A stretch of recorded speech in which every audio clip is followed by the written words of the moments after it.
I was just out at the flow front. I got there about 9 o'clock this morning, and between 5 p.m. last night and 9 a.m. this morning, the flow advanced about 140 meters, which is an advance rate of around roughly 10 meters per hour.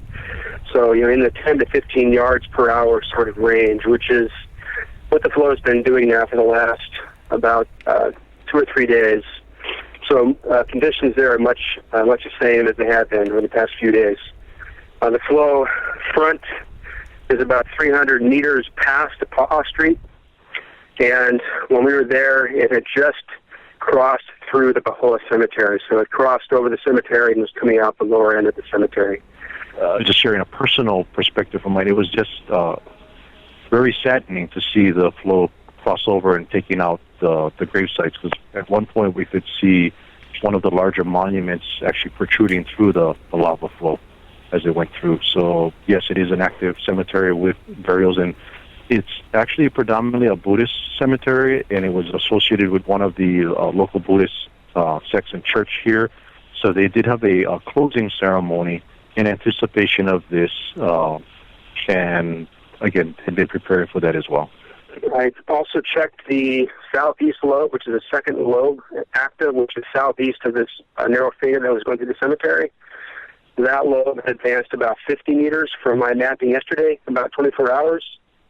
So that particular lobe is moving very slowly.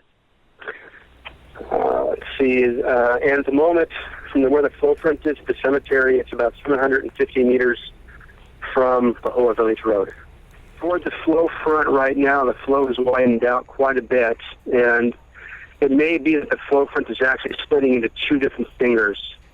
So the particular part of the front that was advancing into the cemetery was perhaps 30 yards across, but if you extend across the entire active front, which is there's additional activity to the southeast of the part of the flow in the cemetery, and together those two are probably about 150 yards. A total length along the active front, but it does look like it might be splitting into two different fingers. If those two fingers do pan out, if there's a second finger a little bit to the south of the one in the cemetery, it's likely they will both end up meeting again further down. So